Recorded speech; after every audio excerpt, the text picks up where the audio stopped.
नमस्कार साथियों, good morning साथियों। क्लास 12th में हम पी ब्लॉक एलिमेंट्स पढ़ रहे हैं और पी ब्लॉक एलिमेंट्स का आज ये 10वां लेक्चर है। हमने 9 लेक्चर सिस्टमेटिक पढ़ लिए हैं पहले।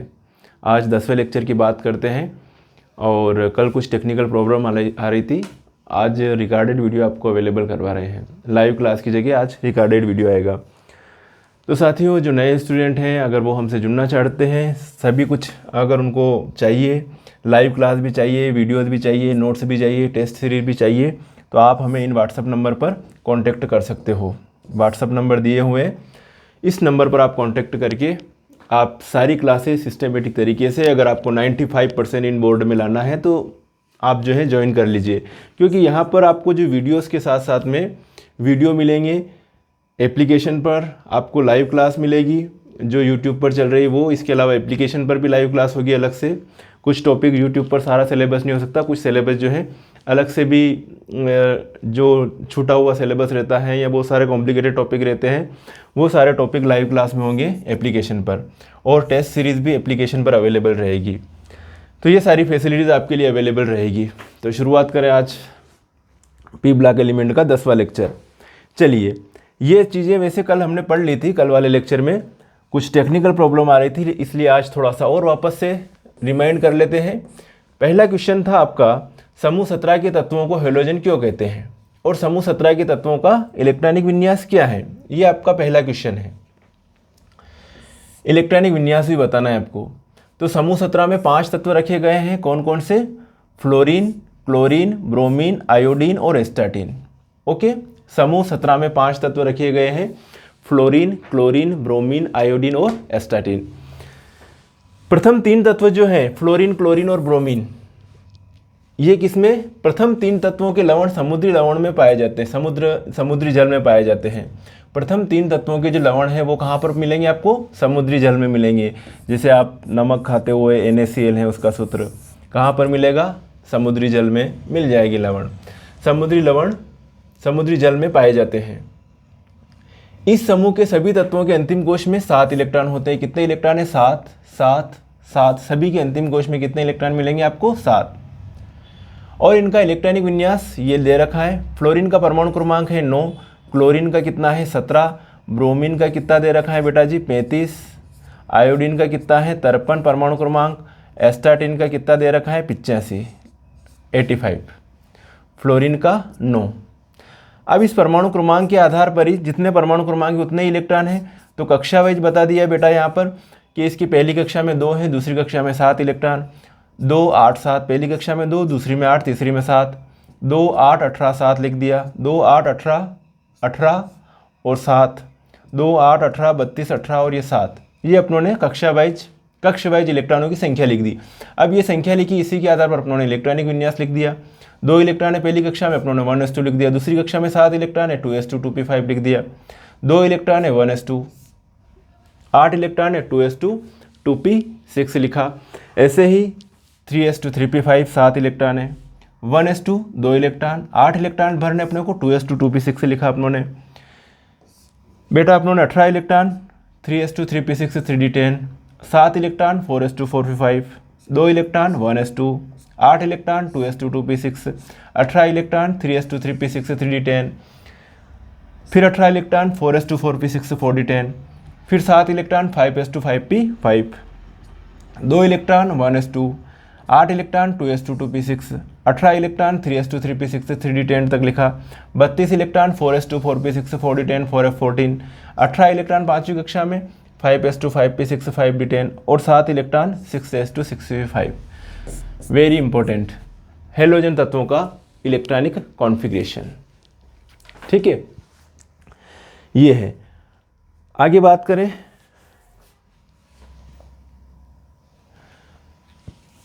फिर हमने समझाया था क्वेश्चन कि क्या कारण है कि फ्लोरीन -1 ऑक्सीकरण अवस्था प्रदर्शित करता है।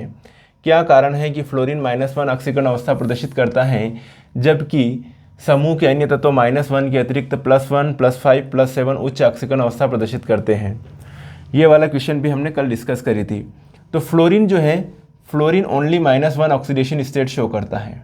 फ्लोरीन जो है ओनली -1 शो करता है, जबकि समूह के अन्य तत्व जो हैं, जैसे क्लोरीन, ब्रोमीन, आयोडीन, ठीक है, या एस्टाटिन भी ले लो, तो ये -1 के अतिरिक्त +1, +3, +5 और +7 ऑक्सीडेशन स्टेट भी शो करते हैं। अन्य तत्व -1 के अतिरिक्त +1, +3, +5, +7 ऑक्सीडेशन स्टेट भी शो करते हैं।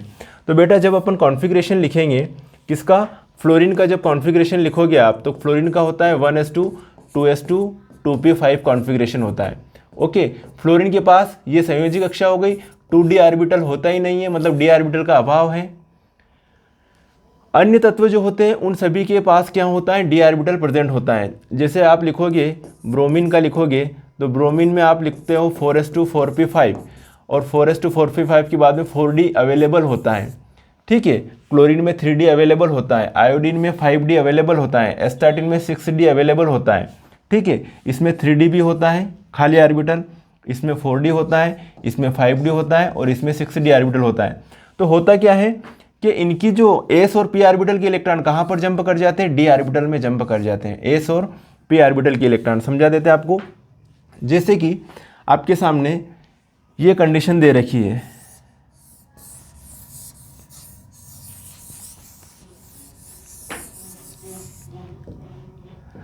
आपके सामने इस तरीके से बता रखा है, ये s ऑर्बिटल, ये p ऑर्बिटल। ओके, फ्लोरीन के लिए ये s ऑर्बिटल और ये p ऑर्बिटल। यहाँ पर अपन फ्लोरीन के लिए प्रदर्शित कर देते हैं ये सारी चीज़ें। ये फ्लोरीन के लिए है, ये फ्लोरीन के लिए। फ्लोरीन में d ऑर्बिटल होता नहीं, बाकी सभी में d ऑर्बिटल भी प्रेजेंट रहता है। तो d के लिए भी ये दिखा दिया अपनों ने, ये d ऑर्बिटल खाली ऑर्बिटल है। भाई साहब फ्लोरीन क्या शो करेगा, फ्लोरीन शो करेगा ओनली -1 ऑक्सीडेशन स्टेट। अब समूह के अन्य तत्व, इनके पास तो d ऑर्बिटल भी प्रेजेंट है, d भी वैकेंट d ऑर्बिटल भी प्रेजेंट है। तो देखिए 1, 2, 3, 4, 5, 6, 7 इलेक्ट्रॉन हो गए। इस कंडीशन में बाकी जो एलिमेंट है वो तो या तो फिर माइनस शो करेंगे या फिर +1 शो करेंगे। ये वाली इलेक्ट्रॉनिक व्यवस्था रहेगी, तो ये वाली इलेक्ट्रॉनिक व्यवस्था रहेगी तो अदर एलिमेंट। अब क्या होगा, आप इलेक्ट्रॉन, एक इलेक्ट्रॉन यहाँ पर पहुँचा दो, यहाँ से यहाँ पर, तो अब क्या होगा भैया, कितने, 3 अनपेयर्ड इलेक्ट्रॉन मिल जाएंगे आपको। कितने मिलेंगे, 3, एक यहाँ पर, एक यहाँ पर और एक डी में मिल गया आपको। एक कहाँ पर मिल गया, डी में। इस कंडीशन में +3 ऑक्सीडेशन स्टेट होगी। अब आप जो है ये वाला इलेक्ट्रॉन इसमें भेज दो वापस। अब आपके पास कौन से ऑक्सीडेशन स्टेट शो होगी, +5 ऑक्सीडेशन स्टेट शो होगी। एक यहाँ पर, एक यहाँ पर, एक यहाँ पर इलेक्ट्रॉन रह गया और 2 इलेक्ट्रॉन पी के कहाँ पर जंप कर दिए, इस डी में जंप कर दिए। एक इलेक्ट्रॉन तो ये आया, एक इलेक्ट्रॉन और ये आया। अब कितनी होगी, +5 ऑक्सीडेशन स्टेट। अगर आप जो है इस वाले इलेक्ट्रॉन को भी डी में भेज दो, चलो आगे जाके ये भेज दिया, तो अब जो कॉन्फ़िगरेशन है सभी में एक एक इलेक्ट्रॉन रह गया। सभी ऑर्बिटल्स में अयुग्मित इलेक्ट्रॉन, अकेले इलेक्ट्रॉन को क्या कहते हैं, अयुग्मित इलेक्ट्रॉन कहते हैं बेटा, अयुग्मित इलेक्ट्रॉन। इस कंडीशन में क्या शो होगी, +7 ऑक्सीडेशन स्टेट। तो अदर जो एलिमेंट है कौन से, क्लोरीन, ब्रोमीन, आयोडीन और एस्टाटिन, इनके पास में रिक्त डी ऑर्बिटल प्रेजेंट होता है। अब आप थ्योरी पढ़िए, क्या कारण है कि फ्लोरीन -1 ऑक्सीकरण अवस्था प्रदर्शित करता है जबकि समूह के अन्य तत्व -1 के अतिरिक्त +1, +3, +5, +7 उच्च ऑक्सीकरण अवस्था प्रदर्शित करते हैं। तो फ्लोरीन आवर्त सारणी का सबसे उच्च ऋण विद्युतीय तत्व है। बहुत फ्लोरीन जो होता है वो पूरी पीरियोडिक टेबल में बेटा सबसे ज़्यादा इलेक्ट्रोनेगेटिव एलिमेंट है। तो फ्लोरीन आवर्त सारणी का सबसे उच्च ऋण विद्युतीय तत्व है। एक इलेक्ट्रॉन ग्रहण करके क्या शो करेगा, -1 ऑक्सीडेशन स्टेट प्रदर्शित करता है। फ्लोरीन के संयोजकता कोश में रिक्त डी ऑर्बिटल का अभाव भी होता है, इसलिए +1, +3, +5, +7 उच्च ऑक्सीकरण अवस्था प्रदर्शित नहीं कर सकता है। अब बात करें समूह के अन्य तत्व। समूह के अन्य तत्वों के संयोजकता कोश में क्या है, डी ऑर्बिटल पाया जाता है, डी ऑर्बिटल उपलब्ध होता है और ये इलेक्ट्रॉन उत्तेजित होकर कहाँ पर चले जाते हैं, डी कक्षकों में चले जाते हैं, डी ऑर्बिटल में चले जाते हैं। इसलिए समूह के अन्य तत्व -1 के अतिरिक्त +1, +3, +5, +7 उच्च ऑक्सीकरण अवस्था प्रदर्शित करते हैं। यही बात है। ओके, अब आपके सामने अगला क्वेश्चन हाजिर है। आपके सामने हाजिर है क्वेश्चन है ना। अन्य तत्व -1 के अतिरिक्त +1 +3 +5 +7 ऑक्सीकरण अवस्था प्रदर्शित करते हैं, ये बता दिया था मैंने। आपके सामने क्वेश्चन है हेलोजन के अक्षीय अम्लों के नाम। अब हेलोजन में अपन बता रहे हैं किसके, क्लोरीन एक हेलोजन ही है, तो क्लोरीन के अक्षीय अम्ल के नाम बता दो आप, इसके सूत्र बता दो आप, और उसमें क्लोरीन की ऑक्सीकरण संख्या बता दो।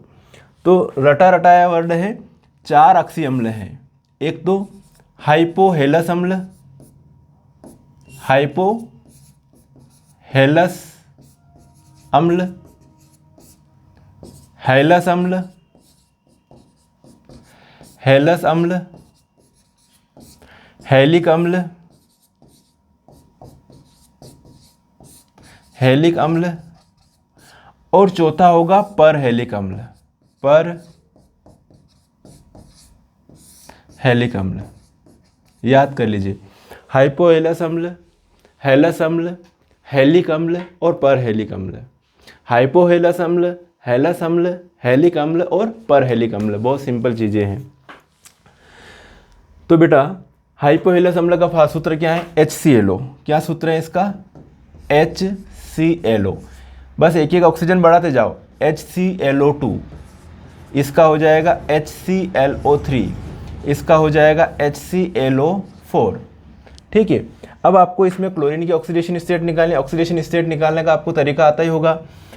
जैसे HClO में आपको क्लोरीन की ऑक्सीडेशन स्टेट निकालनी है, तो हाइड्रोजन की आपको मालूम है +1 होती है, ऑक्सीजन की क्या है -2 होती है। निकालो चलो, एक हाइड्रोजन है 1 × +1 प्लस जिसकी निकालनी उसको x माना, +1 × -2 बराबर 0।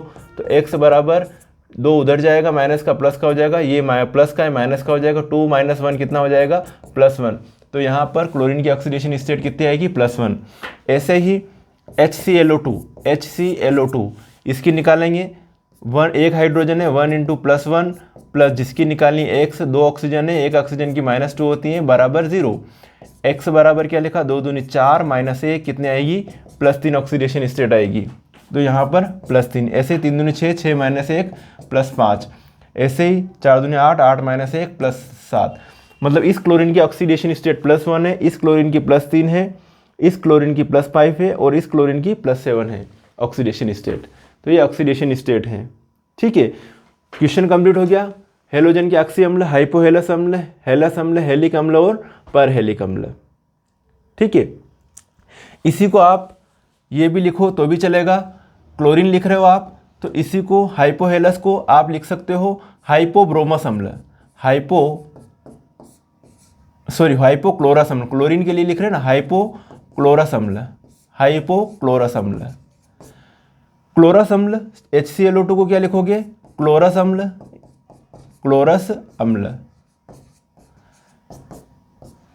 क्लोरिक अम्ल HClO3 को क्या लिख सकते हो आप, क्लोरिक अम्ल लिखो तो भी सही है, क्लोरिक अम्ल।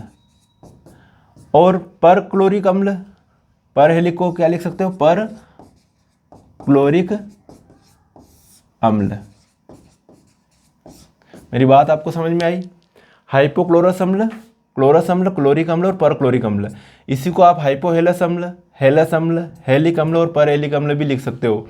इसी प्रकार से ये जो है HBRO, HBRO2, HBRO3, HBRO4, ये भी इसको भी आप यही कह सकते हो कि हाइपोहेलस अम्ल, हेलस अम्ल, हेलिक अम्ल और परहेलिक अम्ल। बस नाम चेंज हो जाएगा। इसमें भी ऑक्सीडेशन स्टेट ब्रोमीन की +1 आएगी, ब्रोमीन की +3 आएगी, ब्रोमीन की +5 आएगी, +7 आएगी। बस इसमें भी ये कर सकते हो आप, इसको लिख सकते हो हाइपोब्रोमस अम्ल, ब्रोमस अम्ल, ब्रोमिक अम्ल और परब्रोमिक अम्ल। इस तरीके से आप नामकरण कर सकते हो। मेरे हिसाब से आपको ये क्वेश्चन समझ में आया होगा। क्या था क्वेश्चन, हेलोजन के अक्षीय अम्लों के नाम, सूत्र तथा उसमें क्लोरीन की ऑक्सीकरण अवस्था बता दीजिए। तो हाइपोहेलस अम्ल, हेलस अम्ल, हेलिक अम्ल, परहेलिक अम्ल, HClO, HClO2, HClO3, HClO4।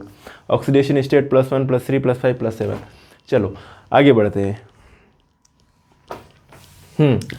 अब आपके पास में क्वेश्चन हाजिर है, वो का वही तरीका।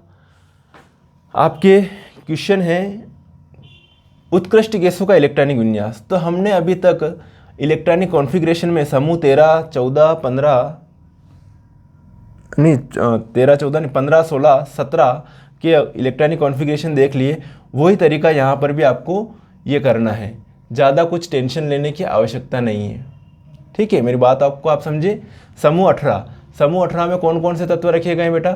समूह 18 में helium, neon, argon, krypton, xenon, radon, ये 6 तत्व रखे गए समूह 18 में। समूह 18 को हम उत्कृष्ट, ये जो है अक्रिय गैसें कहते हैं, उत्कृष्ट गैसें भी कह सकते हैं, ठीक है। समूह 18 को उत्कृष्ट गैसें या अक्रिय गैसें भी कहते हैं, शून्य ग्रुप भी कहते हैं समूह 18 को। तो समूह 18 में जो है, अब देखो ध्यान से, समूह 18 के, इसको थोड़ा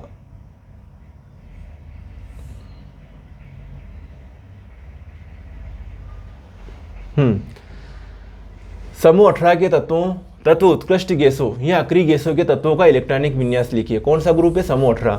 आवर्त सारणी में समूह 18 के जो तत्व हैं वो कौन कौन से हैं? हीलियम, नियान, आर्गन, क्रिप्टॉन, जिनान और ये रेडान। हीलियम का परमाणु क्रमांक 2, 10, 18, 36, 54 और ये 86। ट्रिक्स क्या है इन परमाणु क्रमांक याद करने की?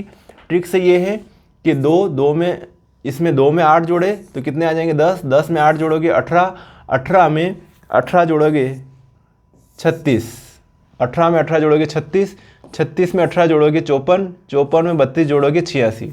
2, 10, 18, 36, 54, 86 ये उत्कृष्ट गैस है। नाम आप लिख सकते हो। He को क्या कहते हैं? हीलियम। Ne मतलब neon. Ar argon. Kr krypton. Xe xenon और Rn मतलब रेडॉन। तो समूह 18 में 6 तत्व helium, neon, argon, krypton, xenon, radon रखे गए हैं। इन सभी तत्वों के अंतिम कोश में कितने इलेक्ट्रॉन होते हैं बेटा? 8। बाहरी कक्षा में कितने? हीलियम को छोड़कर। हीलियम के पास अंतिम कोश और पहला कोश एक ही है, जिसमें इलेक्ट्रॉन कितने हैं? 2 दिख रहे हैं आपको। तो ये 1s2 है ना। तो हीलियम का परमाणु क्रमांक 2 है हीलियम, फिर नियॉन दे रखा है, आर्गन का 18, क्रिप्टॉन का 36, जिनान का 54 और रेडान का 86 परमाणु क्रमांक दे रखा है ये रेडॉन। मेरी बात आपको समझ में आई? कक्ष विन्यास दे रखा है। हीलियम पहली कक्षा अंतिम कक्षा एक ही है, 2 इलेक्ट्रॉन है। कॉन्फ़िगरेशन क्या लिखा अपनों ने? 1s2। ओके। ऐसे ही नियान पहली कक्षा में 2, दूसरी में कितने इलेक्ट्रॉन है? 8 इलेक्ट्रॉन है। दूसरी में कितने इलेक्ट्रॉन है? 8 इलेक्ट्रॉन है। 1s2, 2s2, 2p6। Argon 2, 8, 8, 1s2 8 electron भरने आपको दूसरी कक्षा में, 2s2, 2p6 से लिख दिया। 8 इलेक्ट्रॉन भरने 3s2, 3p6 से लिख दिया। क्रिप्टॉन पहली कक्षा में 2 इलेक्ट्रॉन, ये 2 इलेक्ट्रॉन, दूसरी कक्षा में 8 इलेक्ट्रॉन। कक्षा वाइज लिख दिया तो इलेक्ट्रॉनिक विन्यास लिखने में आसानी रहेगी। तीसरी कक्षा में 18 है, 3s2, 3p6 से 3d10। चौथी कक्षा में 8, 4s2, 4p6। जिनान पहली कक्षा में 2 इलेक्ट्रॉन, 1s2 भर दिए। दूसरी कक्षा में 8 इलेक्ट्रॉन, 2s2, 2p6 से लिख दिया। तीसरी कक्षा में 18 इलेक्ट्रॉन, 3s2, 3p6 से 3d10 लिख दिया। पांचवी कक्षा में 18 इलेक्ट्रॉन, 5s2, चौथी कक्षा में 18 इलेक्ट्रॉन, तो ये लिखा अपनों ने 4s2, 4p6, 4d10, फिर 5s2, 5p6। रेडॉन 86 पहली कक्षा में 2, 1s2, दूसरी कक्षा में 8, 2s2, 2p6, तीसरी कक्षा में 18, 3s2, 3p6 से 3d10। 32, 4s2, 4p6 से 4d10, 4f14। 18 electron, 4s2, 4p6 से 4d10 पाँचवीं कक्षा में। छठवीं कक्षा में 8 इलेक्ट्रॉन, 6s2, 6p6। मतलब इसके लिए अंतिम कक्षा छठवीं है। जिनान के लिए अंतिम कक्षा पाँचवीं है। क्रिप्टॉन के लिए अंतिम कक्षा कौन सी है? चौथी है। आर्गन के लिए अंतिम कक्षा कौन सी है? तीसरी कक्षा अंतिम कक्षा है। नियान के लिए अंतिम कक्षा दूसरी और हीलियम के लिए पहली और लास्ट कौन सी? पहली कक्षा ही है। मेरी बात आपको समझ में आई है? तो ये लिखने के बाद आप इलेक्ट्रॉनिक कॉन्फ़िगरेशन लिखने में कुछ भी दिक्कत नहीं आएगी। और इससे पहले वाले जो मैंने ग्रुप के इलेक्ट्रॉनिक कॉन्फ़िगरेशन लिखा है वो बहुत आराम से समझा रखे हैं। ठीक है, पहले समझा दिया, इसलिए मैंने आपको जल्दी से ये इलेक्ट्रॉनिक कॉन्फ़िगरेशन बता दिया। क्लियर है बेटा? नेक्स्ट, अब हम बात करते हैं उत्कृष्ट गैसें। उत्कृष्ट गैसें कौन कौन सी आपके पास? Helium, neon, argon, krypton, xenon, radon. इसके उपयोग क्या हैं, क्या यूटिलाइजेशन है, उपयोग देखते हैं अपन। चलिए, उत्कृष्ट गैसों के उपयोग। हीलियम के उपयोग लिखिए आप। तो हल्की होने के कारण वायुयानों के टायरों में भरा जाता है। किसको बेटा? हीलियम को। समुद्र में गोताखोरों द्वारा ऑक्सीजन और हीलियम का मिश्रण सांस लेने के लिए प्रयुक्त किया जाता है। अक्रिय है इस कारण। समुद्र में जो गोताखोर होते हैं ऑक्सीजन और हीलियम का मिश्रण किसके लिए प्रयुक्त करते हैं? सांस लेने के लिए प्रयुक्त करते हैं। तो ये हो गया हीलियम का यूटिलाइजेशन, उपयोग। देन नेक्स्ट, नियान के उपयोग विज्ञापन संकेतों में विभिन्न रंग के प्रकाश उत्पन्न करने में नियान गैस का उपयोग किया जाता है। विज्ञापन संकेतों में विभिन्न रंग के प्रकाश उत्पन्न करने में नियान गैस का उपयोग किया जाता है। नियान के द्वारा गहरा लाल रंग उत्पन्न किया जाता है। क्या किया जाता है? गहरा लाल रंग। नियान के बाद में अब बताओ आप आर्गन के उपयोग। तो विद्युत बल्ब में भरने में, जो भी बल्ब होते हैं विद्युत बल्ब, उनके अंदर जो है क्या भरी जाती है भैया? आर्गन गैस भरी जाती है। किसको भरा जाता है? आर्गन को भरा जाता है। मेरी बात आपको समझ में आई? विद्युत बल्बों में भरने में, अक्रिय वातावरण उत्पन्न करने में। फिर आप बताइए क्रिप्टॉन के उपयोग। तो प्रकाश नलियों एवं विद्युत बल्बों को भरने में इसका उपयोग होता है। प्रकाश की नलियाँ एवं विद्युत बल्बों में क्रिप्टॉन का उपयोग भी होता है। ज़ीनान का उपयोग भैया, इसका उपयोग भी विद्युत बल्बों को भरने में होता है। ज़ीनान का उपयोग XE, ज़ीनान। रेडान का उपयोग कैंसर के उपचार में किया जाता है। कैंसर के उपचार में किया जाता है। रेडान कैंसर थेरेपी में इसका उपयोग किया जाता है। कैंसर जो कोशिकाएं रहती है, अतिरिक्त कोशिकाओं, उनको नष्ट करने में, तो कैंसर के उपचार में रेडान का उपयोग किया जाता है। तो ये हो गया उत्कृष्ट गैसों के उपयोग, यूटिलाइजेशंस। तो देखते हैं, आज आपके लिए मैंने ये रिकॉर्डिंग वीडियो अवेलेबल करवाया। आप इसको देखिएगा और कमेंट से ज़रूर कीजिएगा कि आपको इसकी क्वालिटी कैसी लगी। अगर क्वालिटी बेटर है तो आपको हर दिन डेली आपको जो है वीडियो अवेलेबल करवाया जाएगा, रिकॉर्डिंग वीडियो। कमेंट से ज़रूर कीजिएगा साथियों। तो मिलेंगे फिर नेक्स्ट वीडियो में, तब तक के लिए बाय और thank you so much for watching. सभी जो है साथी अपने साथियों को, अपने दोस्तों को, अपने क्लासमेट्स को वीडियो ज़रूर शेयर कीजिएगा और पढ़ाई चालू कर दीजिए। ओके, 2022 के स्टूडेंट हो या जिन बच्चों को अभी एग्ज़ाम नहीं हुए तो उनको रिवीजन करना हो, सब कोई आराम से पढ़ सकते हैं, याद कर सकते हैं। चलिए, सभी का धन्यवाद। जय हिंद, जय भारत।